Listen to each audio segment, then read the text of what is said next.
Die Verbrennung der This is just a little reminder to my beautiful mates of YouTube that if you want to enter the giveaway for Muff's Le Parfait pour Homme, you've got to be in Australia, drop a comment below if you haven't entered already, and go follow the Aussie Marcel Instagram. That's all you have to do, guys. I also have an Aussie Marcel TikTok, but following that isn't a requirement to enter the giveaway. You just want to do that because you're a top bloke or a top shealer. But nah, I don't expect anyone to actually follow the Aussie Marcel TikTok, but I love making my little short videos there. So if you haven't entered yet and you want to win a little giveaway, I'll do it. I'll send it out to you for free. No fuss, no muss. Just enter below. And yeah, hope you enjoyed this one, guys. I had a lot of fun making it on Christmas Day.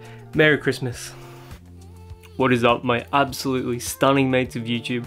My name is Aussie Marcel, and in today's video, we're going to be looking at a fragrance that I got for myself for Christmas by Fendi.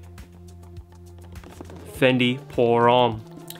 Now, Fendi was started by Rihanna, so what do you expect with a Rihanna fragrance? You expect something really classy, maybe a touch, you know, edgy as well. You know, if you've ever seen Rihanna on the catwalk or doing her fashion stuff or music videos or whatever, you know, she's a very successful woman. She's, you know, she's very classy, but there is a little bit of an edge to her work, which, you know, I absolutely love. I prefer Lady Gaga myself, but there's nothing wrong with a bit of Rihanna. It brings me back to high school. So how does Fendi Pour Homme smell? The overall presentation and packaging, not bad. And we've got a shampoo and the fragrance right here. Very classy, love the way it looks. Let's have a look at the packaging. Absolutely classy. This bottle design looks incredible. Rumors are online that this is discontinued. I really hope not, because just look at that. It just looks so elegant and classy.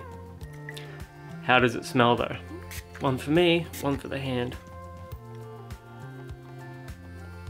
It's a dark fragrance. It's way darker than I had anticipated. There is an absolutely bold and powerful leather note here. It is pronounced, it's animalic, it's a little dirty. It's better than John Varvatos' Dark Rebel and Dark Rebel Rider, and I absolutely adore both of those fragrances, but this blows them both out of the water. Now, people online do compare this to Spice Bomb by Viktor and Rolf. It has a spicy character that's similar to Viktor and Rolf Spice Bomb, but that does not have that really dark, edgy leather note that this does. This fragrance, I mean, I've only just like sprayed it. Just a word of warning though, upon first smell, it is a little harsh. There is a slight harshness to this, but as it's drying on my skin, it is smoothing out a little bit.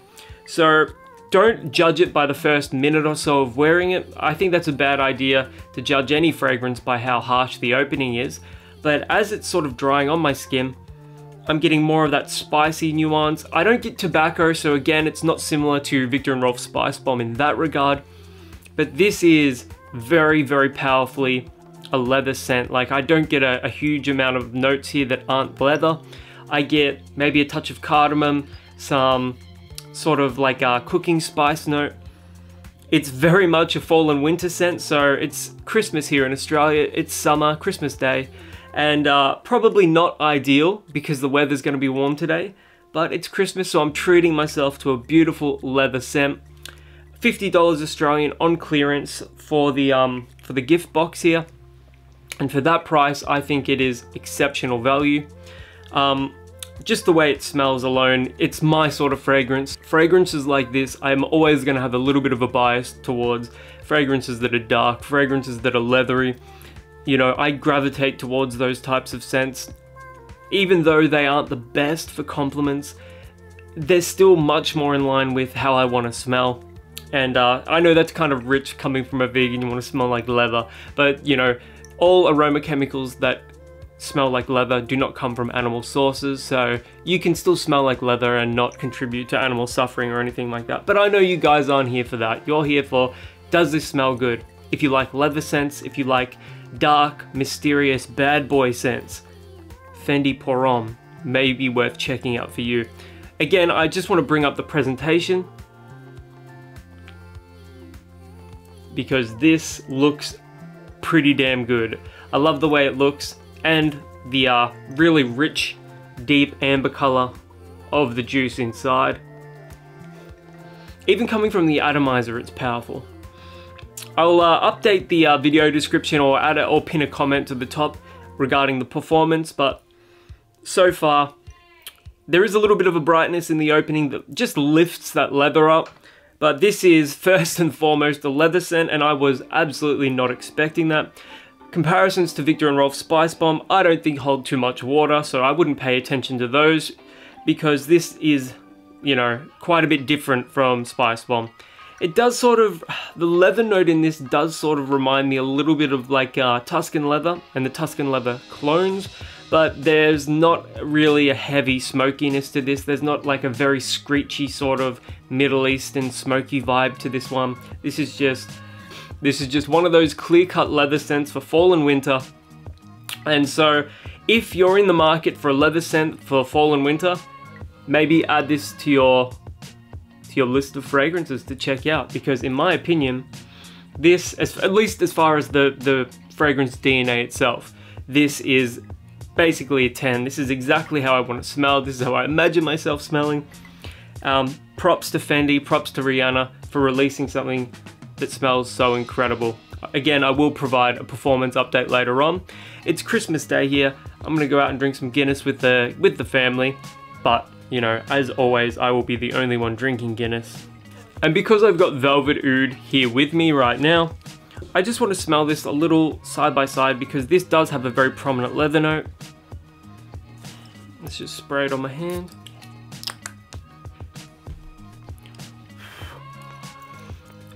It's quite obvious these two fragrances are not going to smell identical to one another.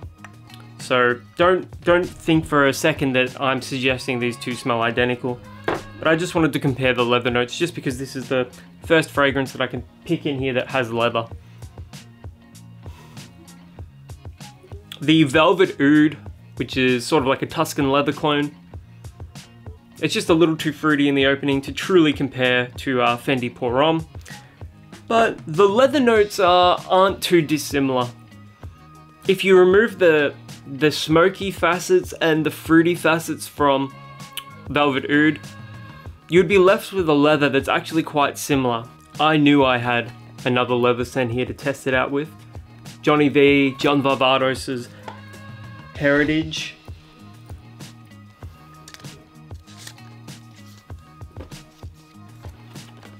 This is another fruity sweet leather scent, but John Varvatos is a very mass appealing scent. The leather note in John Varvatos' fragrance isn't challenging, it's just like a very mass appealing, commercial, smooth leather note. Alright, this is Fendi. These two are much more similar to one another.